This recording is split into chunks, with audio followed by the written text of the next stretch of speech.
Salut et bienvenue sur Little Baby Bomb. Comme vous l'avez vu dans la miniature et dans le titre de cette vidéo, je vais faire l'unboxing et la présentation d'un sac de sport.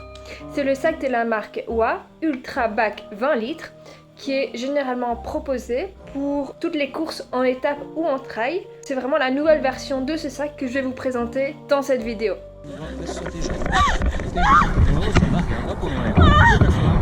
Il est où? J'ai demandé à Margot gentiment si je pouvais aller regarder la rediffusion du Grand Prix. Et elle a dit gentiment non. Un bretzel géant, c'est génial. Donc je vais tout d'abord commencer par le déballage de ce sac et découvrir de quoi il s'agit. J'ai vraiment hâte parce que j'en ai vraiment besoin car comme je vous l'ai déjà dit dans quelques vidéos par le passé, en septembre 2022, je suis inscrite et je compte vraiment y participer. C'est au demi-marathon des Sables.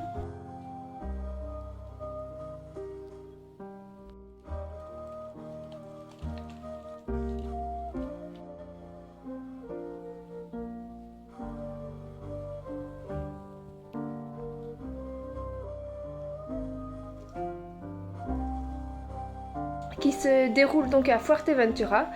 C'est, pour résumer grosso modo, sans rentrer trop dans les détails pour ceux qui connaissent ou ceux que ça n'intéresse pas trop, c'est une course en étape, en autosuffisance alimentaire, donc il faut porter sur son dos, on dort en bivouac et ça fait disons entre 100 et 120 km on peut choisir sur une durée de 4 jours dont un jour qui est de repos. Donc voilà, c'est un challenge que j'ai envie de faire, qui me tient vraiment à cœur. C'est une expérience à vivre, c'est une expérience de vie incroyable et j'ai hâte. Et c'est pour ça du coup que j'ai acheté le sac que je vais vous présenter ici, avec les caractéristiques et les conseils des anciens participants du demi-marathon des Sables pour vraiment que cette vidéo soit le plus complet possible. Donc voici le sac. Le sac est adapté à toutes les morphologies. Son poids est de 640 grammes sans accessoires et 870 grammes avec les accessoires. Donc il y a ici, je sais rajouter les gourdes, une de chaque côté. Donc la capacité du sac, comme je l'ai dit et comme le nom l'indique, c'est une capacité de 20 litres. Alors, les dimensions, ça peut toujours être utile. En hauteur, ça fait 45 cm. En largeur, ça fait 37 cm. Et en profondeur, ça fait 12 cm. C'est qu'une taille, il y a une taille unique, mais qui correspond à toutes les morphologies d'après le site. Alors, il y a une ouverture de 270 degrés. Donc ça me paraît assez incroyable. Donc on va découvrir ça ensemble. Donc je détache ici les sangles. Hop, et ici elle est direct. Je découvre pour la première fois le sac, je ne l'ai pas encore ouvert, j'attendais vraiment la vidéo. Donc voilà, c'est vraiment une ouverture totale. Donc il y a beaucoup de poches comme on peut le voir. Donc ici il y a une première poche, il y a ici une deuxième poche, il y a ici une troisième poche. À l'avant, il y a aussi des petites poches ici. Il y a des poches sur le côté ici et pour mettre la gourde et pareil de l'autre côté. Donc c'est vraiment un sac où je pense que je pourrais mettre beaucoup de choses et bien trier parce que faire un demi-marathon de ça, il faut être bien organisé côté rangement parce que les distances sont très longues. Les hauteurs de ce qu'on va devoir accomplir sont très hauts.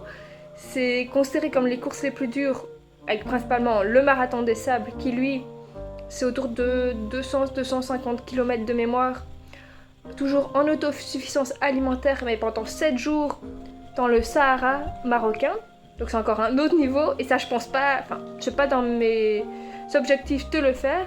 Si je sais déjà faire le demi-marathon, je serais déjà très fière de moi. Alors ici aussi j'avais oublié, il y a encore ici 2 poches, il y a des élastiques de maintien. Les gourdes font chacune 750 ml et elles sont incluses avec l'achat du sac. Et alors ici, que je viens d'ouvrir, c'est la partie dorsale. Et ce qui est assez intéressant avec cette partie, c'est du coup évidemment elle permet un bon maintien au niveau du dos, qui est le but de la partie dorsale, mais elle est également amovible. Donc je sais l'enlever et ça va servir de matelas d'appoint. Donc quand je l'enlève, voilà, ça peut toujours servir d'un petit matelas d'appoint. Par contre, il faut réussir à le remettre dedans et je galère un peu. Donc il y a l'ouverture à 270 degrés, mais pour l'intérieur, pas pour la partie dorsale. Là, il n'y a que les... Hop, voilà, c'est fait, c'est remis. Dans la partie basse du sac, ici, il y a également un sac imperméable à mettre autour justement de l'Ultrabac 20 litres pour éviter la pluie. Il est imperméable et avec la couleur, il permet qu'on nous voit dans la nuit. En temps normal, c'est toujours utile, mais encore plus pendant le demi-marathon des sables et le marathon des sables ou les courses qui se passent également de nuit, car il y a une partie de nuit et très tôt le matin. Hop, j'ai oublié de vous parler de la partie du bas, où il y a également une partie pour attacher le sac de couchage, pour le transporter avec, pour pas devoir le mettre dans l'Ultrabac, étant donné qu'il faut déjà tout porter, tout mettre dedans avec le réchaud, l'alimentaire, etc. pour tenir 4 jours en autosuffisance, plus tout ce qu'on a besoin pour partir, vu qu'on a reçu une liste des choses à prendre obligatoirement. Donc moi j'ai également acheté cette partie-ci qui s'attache du coup à l'avant du sac, pour avoir à proximité immédiate tout ce que j'ai besoin, des petits snacks, des petites choses à grignoter pour pas devoir ouvrir tout mon sac pendant la course. Donc bien sûr je vous filmerai avec la GoPro qui sera également attachée ici toute mon expérience du demi-marathon des sables. Donc n'hésitez vraiment pas à rester abonné à cette chaîne et à vous abonner si ce n'est pas encore fait, afin de pouvoir découvrir tout le marathon des sables vu par un coureur directement de façon immersive, et mon appréciation est facilitée ou non avec le sac. Maintenant je vais vous parler des conseils des anciens participants du demi-marathon des sables par rapport au sac que je viens de vous présenter. Tout d'abord, ils préconisent de réduire les emballages inutiles afin de gagner de la place. Ils proposent également de faire un sachet par jour pour l'alimentaire afin de ne pas manger de trop et d'avoir assez de calories pour tous les jours de la course. Il faut évidemment bien connaître son sac, savoir où on a rangé et que ça soit un peu une habitude, qu'on sache qu'est-ce qu'on a mis où et pas juste au départ de la course. Donc pour ça, il faut faire le rangement du sac avant et s'entraîner régulièrement. Évidemment, comme c'est en autosuffisance alimentaire et qu'il faut tout porter, il faut prendre l'essentiel. Et il faut éviter les éléments qui sont trop lourds. Il ne faut pas dépasser les 7-8 kg de préférence. Il faut faire une bonne répartition du poids entre l'avant, l'arrière et les côtés. Parce que voilà, pour un meilleur maintien. Il faut également avoir le nécessaire dans la partie avant, donc ce que j'ai acheté en plus, qui s'accroche ici avec les lanières. Et donc maintenant il est quand même temps que je mette ce fameux sac sur mon dos pour voir ce que ça donne.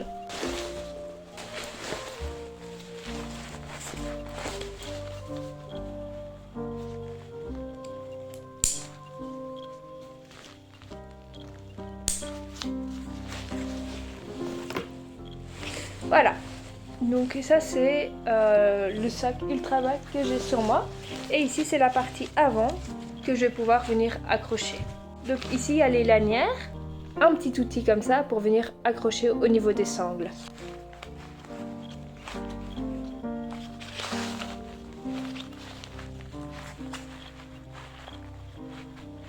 Et voilà, c'est accroché, et je peux ici accrocher la partie du bas. Et du coup, je serai comme ça. Hop, je vous remercie pour ce visionnage. J'espère que cette vidéo vous sera utile. Et n'hésitez pas à me faire un retour en commentaire de ce que vous en avez pensé. Et si vous voulez que je présente d'autres articles ou que je vous parle encore du marathon des sables ou d'autres courses auxquelles je pensais participer. Donc je vous remercie pour ce visionnage et on se retrouve très vite pour une nouvelle vidéo. Prenez bien soin de vous. Salut!